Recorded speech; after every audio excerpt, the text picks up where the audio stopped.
بھارتی فوج کی بزدلانہ جارحیت کے نتیجے میں زخمی پاک فوج کی مزید 2 جوان جام شہادت نوش کر گئے۔ ISPR کی جانب سے بتایا گیا کہ پاک فوج کے جوان اسپتال میں زیر علاج تھے۔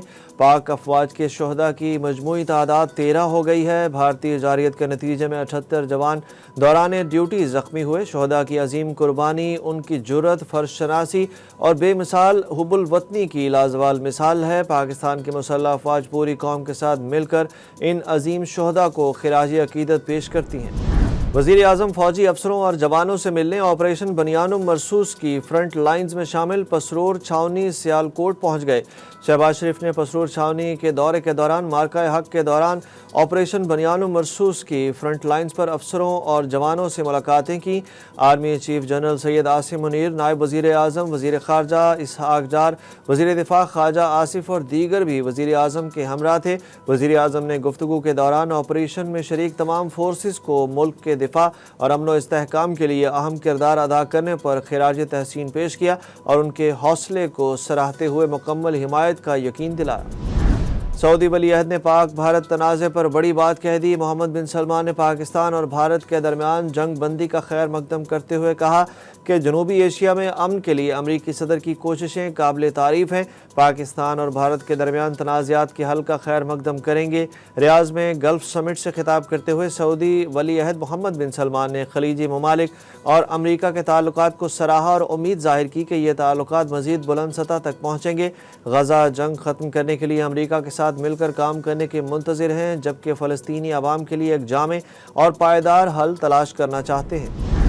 امریکی صدر ڈونلڈ ٹرمپ کی خلیج تعاون کونسل کے رکن ممالک کے رہنماؤں سے ملاقاتیں۔ اس موقع پر 25 برس بعد امریکی اور شامی صدور کے درمیان مصافحہ ہوا۔ ٹرمپ نے شام کے عبوری صدر احمد الشرع سے مصافحہ کیا۔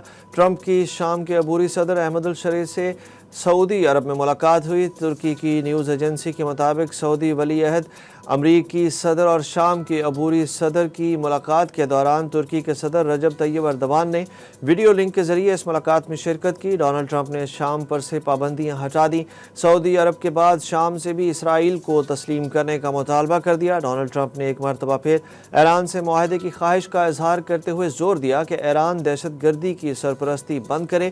ہم معاہدہ کرنا چاہتے ہیں۔ ٹرمپ نے سعودی ولی عہد کی میزبانی پر شکریہ ادا کرتے ہوئے کہا کہ آپ کے ساتھ چند دن گزارنا میرے لیے اعزاز کی بات ہے۔ جلد دوبارہ ملاقات ہوگی اور بار بار ہوگی۔ ڈونلڈ ٹرمپ سعودی عرب کے بعد قطر کے دورے پر دوحہ پہنچ گئے۔ جنگ بندی کے بعد کشیدہ صورتحال میں واگا بارڈر سے پاکستان اور انڈیا کے درمیان فوجی قیدیوں کا تبادلہ ہوا۔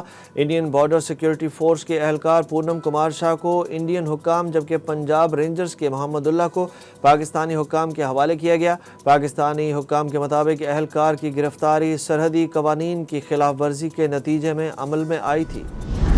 بھارت کی تمام تر کوششیں ناکام ہو گئیں۔ IMF نے قرض پروگرام کی قسط کے 1 ارب 2 کروڑ 3 لاکھ ڈالر پاکستان کو منتقل کر دیے۔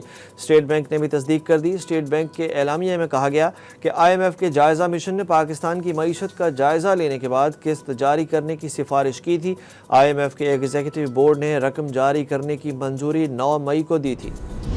سندھ طاس معاہدہ معطل نہیں ہو سکتا، صدر عالمی بینک نے بھارتی دعویٰ مسترد کر دیا۔ صدر عالمی بینک اجے بنگا نے کہا کہ معاہدے میں معطلی کی اجازت کی شک نہیں۔ معاہدے میں عالمی بینک کا کردار سہولت کار کا ہے۔ سندھ طاس معاہدے میں عالمی بینک کا کردار ثالث کا نہیں ہے۔ یہ سب باتیں بے معنی ہیں کہ عالمی بینک اس مسئلے کو کیسے حل کرے گا۔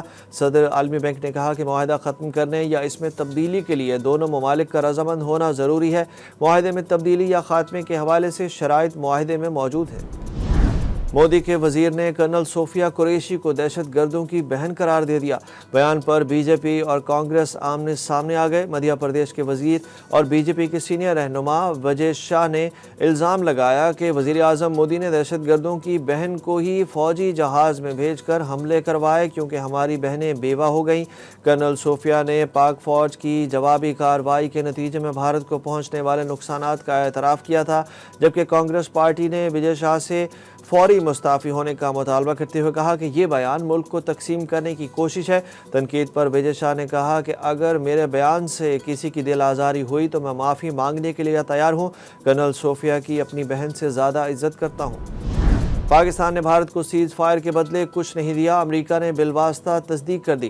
امریکی محکمہ خارجہ نے کہا کہ پاکستان نے 10 مئی کو بھارت کے ساتھ سیز فائر کے معاہدے کے لیے کسی قسم کا کوئی وعدہ یا یقین دہانی نہیں کرائی۔ یہ سیز فائر اس وقت طے پایا جب پاکستان نے بھارتی فضائی اڈوں پر حملے کے جواب میں میزائل اور ڈرون حملے کیے تھے۔ محکمہ خارجہ نے یہ بھی اشارہ دیا کہ واشنگٹن بھارت اور پاکستان کے درمیان مذاکرات کے لیے دباؤ ڈال رہا ہے اور اس کوشش کو جاری رکھے گا۔ ہم 9 مئی والے نہیں 10 اور 28 مئی والے ہیں، مریم نواز کا فیصل آباد میں تقریب سے خطاب۔ وزیر اعلیٰ پنجاب نے کہا کہ رفال کے بارے میں کہا جاتا تھا کہ اس کو کوئی گرا نہیں سکتا، آج جے ایف تھنڈرز نے رفال کو مار گرایا۔ ان کا کہنا تھا کہ جے ایف تھنڈرز کئی سال پہلے نواز شریف نے بنوائے تھے، ان جہازوں پر نواز شریف کی تصویریں بھی لگی ہیں۔ ان کے بعد آنے والے حکمرانوں نے نواز شریف کے بنائے ہوئے منصوبوں پر اپنی تصویریں لگوائیں اور کچھ نہیں کیا۔ مریم نواز بولی، جو جہاز ہم نے شاہراہوں پر سمبل کے طور پر لگائے ہوئے تھے کہ یہ ہماری پاک فضائیہ کا فخر ہیں، انہی جہازوں کو جلایا گیا، انہی جہازوں نے رفال گرائے۔ عمران خان کو جیل میں سہولیات بارے سپرنٹنڈنٹ اڈیالہ جیل کی نظر ثانی درخواست مسترد۔ عدالت نے بانی پی ٹی آئی کی بیرون ملک موجود بیٹوں سے ٹیلی فونک گفتگو کرانے اور ذاتی معالج سے چیک اپ کرانے کا بھی حکم دے دیا۔ جج شاہ رخ ارجمند نے فیصلہ دیا کہ 10 جنوری، 28 جنوری اور 3 فروری کے عدالتی حکم پر عمل درآمد کریں۔ عدالت نے تمام حقائق کو دیکھنے کے بعد ہی آرڈر کیا تھا۔ پی ٹی آئی خواتین ونگ کی صدر کنول شوذب نے عمران خان کی بہن علیمہ خان کے خلاف محاذ کھول دیا۔ پارٹی زوم میٹنگ کی کنول شوذب کی ویڈیو منظر عام پر آ گئی۔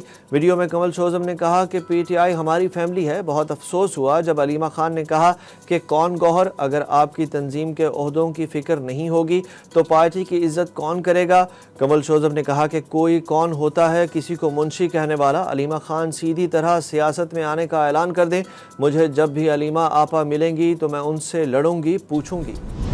بھارتی کرکٹ بورڈ آئی پی ایل میں غیر ملکی کرکٹرز پر دباؤ بڑھانے لگا۔ نامور کرکٹرز کا آئی پی ایل کھیلنے سے انکار بھارتی بورڈ کو ہضم نہ ہوا۔ پاکستان اور بھارت کے درمیان جنگ بندی کے بعد بھارتی کرکٹ بورڈ نے آئی پی ایل کو دوبارہ شروع کرنے کا اعلان کیا، لیکن آسٹریلیا سمیت کئی ممالک کے غیر ملکی کرکٹرز نے واپسی کو سیکیورٹی خدشہ قرار دیا، جس کے بعد بی سی سی آئی نے دیگر بورڈ سے رابطہ کر کے کھلاڑیوں کو بھیجنے کا دباؤ بڑھایا۔